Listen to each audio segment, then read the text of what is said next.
कहानी की शुरुआत में हम कुछ लोगों को देखते हैं जो कि एक खदान में काम कर रहे थे। तभी अचानक वहां पर एक धमाका होता है और ओलिवर नाम का एक आदमी जो कि उस खदान में काम करता था वो उनकी मदद के लिए भागता है और लोगों को बाहर निकालता है। पर उनमें से टेडी नाम के एक आदमी की मौत हो जाती है और उसकी डेड बॉडी को घर पहुंचाया जाता है, जहां पर उसकी वाइफ ये देखकर बहुत रोती है। तभी सीन यहाँ से शिफ्ट होता है और हम एक पार्टी में कोनी नाम की एक खूबसूरत लड़की को देखते हैं। तभी उसके पास एक आदमी आता है जिसका नाम क्लिफर्ड था और वो बहुत अमीर था। अब कुछ देर बातें करने के बाद वो एक दूसरे से इम्प्रेस हो जाते हैं और साथ में डांस करने लगते हैं। लेकिन कोनी के दोस्त डंकन को ये बिल्कुल भी पसंद नहीं आता, क्योंकि अब उन दोनों की ये मुलाकात प्यार में बदल चुकी थी, जिसके बाद वो दोनों एक दूसरे से शादी कर लेते हैं। शादी करते वक्त ये दोनों कसम खाते हैं कि ये दोनों एक दूसरे से हमेशा वफादार रहेंगे और कभी भी एक दूसरे का साथ नहीं छोड़ेंगे। अब उन दोनों की मैरिज लाइफ बहुत ही अच्छी चल रही थी, पर अगले ही दिन क्लिफर्ड को सेना में जाना पड़ता है क्योंकि वो एक सोल्जर था।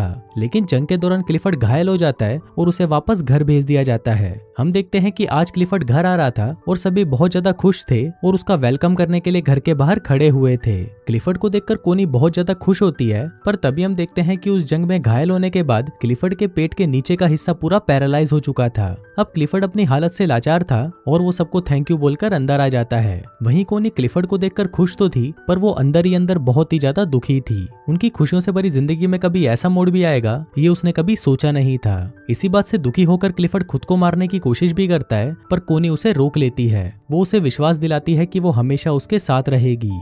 अब इसके दूसरी तरफ हम ओलिवर को देखते हैं जो कि अपनी मंगेतर को लेटर लिख रहा होता है कि इस बार वो किसी खदान में काम नहीं कर रहा, बल्कि इस बार वो जंग में है। फिर कुछ दिनों बाद जब ओलिवर छुट्टी लेकर घर पर आता है तो वहां पर वो अपनी मंगेतर को किसी दूसरे आदमी के साथ देख लेता है और उससे बिना मिले ही वहां से चला जाता है। फिर कुछ दिनों बाद ओलिवर काम मांगने के लिए क्लिफर्ड के पास जाता है। इसके बाद जब क्लिफर्ड उससे बात कर रहा था तब उसे पता चलता है कि ओलिवर भी उसी जंग में उसके अंडर काम कर रहा था। क्लिफर्ड इससे काफी इंप्रेस हो जाता है और ओलिवर को उसके पक्षियों का ख्याल रखने का काम दे देता है। अपाहिज होने की वजह से क्लिफर्ड अपने लिए एक गाड़ी खरीदता है और जब वो उसमें बैठकर घूमता है तो उसे लगता है कि मानो उसके पैर वापस आ गए हों। फिर एक दिन वो कोनी के साथ ओलिवर के पास जाता है जो कि जंगल में बने एक कॉटेज में रहता था और पक्षियों की देखभाल करता था। वहाँ पर पहली बार कोनी ओलिवर को देखती है, जिसे देखते ही वो उससे प्यार कर बैठती है। फिर वहाँ से वापस आते वक्त कोनी ओलिवर को इशारा देती है, पर ओलिवर उसे समझ नहीं पाता। अगले दिन एक मेड कोनी के पास आती है और उसे कहती है कि ओलिवर अपने कॉटेज की चाबी मांग रहा है, तो कोनी खुद उसे वो चाबी देने उसके पास चली जाती है। फिर जब वो ओलिवर के पास पहुंचती है तो ओलिवर उसे ठीक से बात नहीं करता और उसे कहता है कि आपको ये तकलीफ उठाने की कोई जरूरत नहीं है।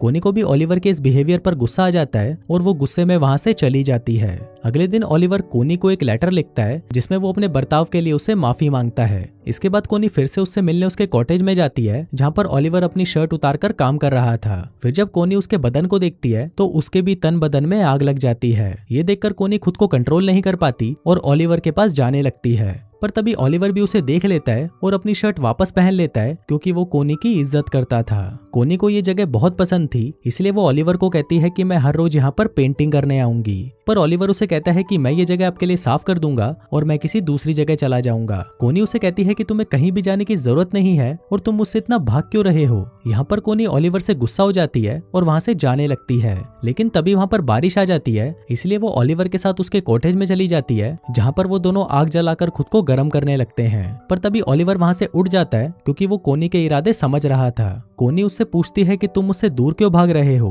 तो ओलिवर उसे कहता है कि मैं तुमसे दूर नहीं भाग रहा, बस मैं डर रहा हूँ क्योंकि अगर क्लिफर्ड को हमारे बारे में पता चल गया तो मेरी नौकरी चली जाएगी।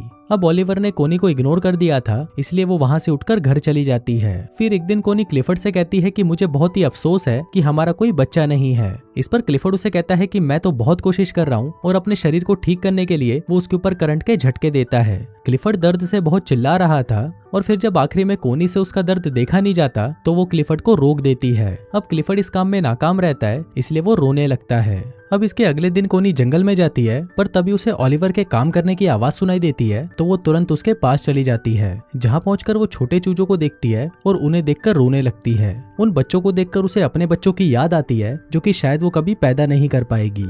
अब कोनी को रोता देखकर ओलिवर उसके पास आता है और उसे गले लगा लेता है। अब ओलिवर भी कोनी को पसंद करने लगा था, इसलिए वो उसे अपने साथ अपने कॉटेज में ले जाता है जहाँ पर वो दोनों इंटीमेट होते हैं। कोनी पूरे दिन ओलिवर के साथ ही रहती है और फिर जब शाम होने को आती है तो ओलिवर उसे घर छोड़ने उसके साथ जाता है। जाने से पहले कोनी ओलिवर से पूछती है कि तुमने जो भी किया क्या तुम्हें उसका कोई पछतावा है, जिस पर ओलिवर कहता है कि नहीं, मैं तुमसे प्यार करने लगा हूँ और अब तुम सिर्फ मेरी हो। उसी रात बहुत तेज तूफान आता है और बादल गरजने लगते हैं। ओलिवर को कोनी की बहुत याद आ रही थी, इसलिए वो बहुत ज्यादा दारू पी लेता है। वहाँ पर कोनी की भी नींद उड़ चुकी थी और वो भी ओलिवर की यादों में सो नहीं पाती। फिर वो खिड़की से ओलिवर के घर की रोशनी को देखती है और वो खुद को रोक नहीं पाती और दौड़ते हुए ओलिवर के पास चली जाती है। लेकिन तभी हम देखते हैं कि कोनी को जाते हुए उनके घर की एक मेड उसे देख लेती है। वहीं ओलिवर भी वहाँ पर कोनी का इंतजार कर रहा था और वो कोनी को कहता है कि मुझे नहीं लगा था कि तुम मुझसे मिलने आओगी। इस पर कोनी उसे कहती है कि मैं कभी भी तुम्हें अकेला नहीं छोड़ूंगी और फिर वो दोनों वहीं पर इंटीमेट होते हैं। एक दिन क्लिफर्ड के घर पर एक पार्टी होती है जहाँ पर डंकन भी आया होता है।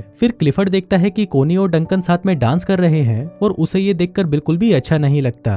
अगली सुबह क्लिफर्ड कोनी से कहता है कि तुम्हारे लिए तुम्हारे पति से ज्यादा इंपॉर्टेंट एक बच्चा पैदा करना है। कोनी हमेशा से ही एक बच्चा चाहती थी और क्लिफर्ड को लगता है कि शायद इसीलिए कोनी डंकन के करीब जा रही है। पर इस बात से कोनी बहुत गुस्सा हो जाती है, जिस पर क्लिफर्ड उसे कहता है कि उसे इस बात से कोई फर्क नहीं पड़ता कि तुम किसी से भी अपना बच्चा पैदा करो, बस वो बच्चा मेरा होना चाहिए। अब इस बात से गुस्सा होकर कोनी ओलिवर के पास चली जाती है और उसके साथ इंटीमेट होती है। फिर एक दिन कोनी को पता चलता है कि वो प्रेग्नेंट है और वो इस बारे में क्लिफर्ड को बताती है। क्लिफर्ड ये सुनकर बहुत खुश होता है और वो कोनी से उस आदमी का नाम पूछता है, पर कोनी उस आदमी का नाम नहीं बताती। एक दिन क्लिफर्ड ओलिवर से मिलने उसके पास जाता है और वो कोनी को भी अपने साथ चलने को कहता है। अब वो दोनों जा ही रहे थे कि तभी ओलिवर पीछे से आता है और कोनी को पकड़कर किस करने लगता है। अब वो दोनों किस कर रहे थे कि तभी क्लिफर्ड कोनी को आवाज लगाता है। दरअसल क्लिफर्ड की गाड़ी कीचड़ में फंस गई थी, पर तभी वहाँ पर ओलिवर आता है और उसकी गाड़ी को धक्का लगाने लगता है। पर इसी दौरान वो खांसने लगता है क्योंकि खदान में काम करने की वजह से उसके दोनों लंग्स खराब हो चुके थे। फिर कोनी क्लिफर्ड से कहती है कि तुम ओलिवर को रोक दो, नहीं तो वो मर जाएगा, लेकिन क्लिफर्ड ऐसा नहीं करता। अब फाइनली ओलिवर उसकी गाड़ी को कीचड़ से निकाल देता है और खांसता हुआ वहां से चला जाता है। थोड़ी देर बाद कोनी ओलिवर के पास आती है तो ओलिवर उसे गुस्से में कहता है कि उसने 12 सालों तक उनकी खदानों में काम किया और अपने लंग्स खराब कर दिए, लेकिन इसके बाद भी उसे जंग के लिए फ्रांस भेज दिया गया। वो कहता है कि मेरी लाइफ तुम लोगों जैसी नहीं है, इसलिए तुम अपने पति के पास वापस चली जाओ। फिर एक दिन कोनी की मेड मिस बोल्टन ओलिवर के कॉटेज में जाती है जहाँ पर उसे कोनी की डायरी मिलती है और उस डायरी को देखकर वो समझ जाती है कि कोनी के पेट में जो बच्चा है वो ओलिवर का है। एक दिन क्लिफर्ड आने वाले बच्चे की खुशी में अपने घर पर एक पार्टी रखता है, पर तभी वहाँ पर मिस बोल्टन आती है और क्लिफर्ड को कहती है कि कोनी के पेट में जो बच्चा है वो ओलिवर का है। फिर जब कोनी क्लिफर्ड से मिलती है तो क्लिफर्ड उससे बहुत नाराज हो जाता है। इसके बाद कोनी मिस बोल्टन के पास आती है और उसे पूछती है कि तुम्हें किसने बताया। मिस बोल्टन कहती है कि मुझे कुछ भी बताने की जरूरत नहीं है। अब कोनी को लगता है कि शायद मिस बोल्टन को ओलिवर ने बताया होगा, पर मिस बोल्टन उसे कहती है कि उसने मुझे कुछ नहीं बताया। अब इस बात से कोनी रोने लगती है और उसे कहती है कि वो ओलिवर से बहुत प्यार करती है। फिर मिस बोल्टन उसके पास आती है और उससे माफी मांगते हुए कहती है कि जल्दी से ओलिवर के पास जाओ, वरना तुम्हारा पति उसे मार देगा। अभी सुनकर कोनी भागते हुए ओलिवर के आउट हाउस में जाती है और देखती है कि वहाँ पर कोई नहीं होता। ये देखकर कोनी रोने लग जाती है, पर तभी वहाँ पर ओलिवर आ जाता है और उसे देखकर कोनी उसे गले लगा लेती है। इसके बाद हम देखते हैं कि कोनी क्लिफर्ड के घर पर आती है जहाँ पर वो उससे डिवोर्स मांगती है, पर क्लिफर्ड उसे मना कर देता है और ओलिवर को बुलाने के लिए कहता है। पर फिर जब ओलिवर वहाँ पर आता है तो वो दोनों आपस में बहुत बहस करते हैं और फाइनली कोनी और ओलिवर क्लिफर्ड के घर को छोड़कर चले जाते हैं। फिर उनके जाते वक्त क्लिफर्ड वहाँ पर आता है और वो कोनी को तलाक देने के लिए मान जाता है। दोस्तों, ये फिल्म किसी भी तरह से कोनी के ये काम को जस्टिफाई नहीं करती। कोनी ने क्लिफर्ड के साथ जो भी किया वो सही नहीं था। यहाँ पर डायरेक्टर आपके लिए ओपन एंडिंग छोड़ देता है जहाँ पर आपको खुद डिसाइड करना है कि कौन सही है और कौन गलत। और दोस्तों, इसी के साथ ही ये कहानी यहीं खत्म हो जाती है।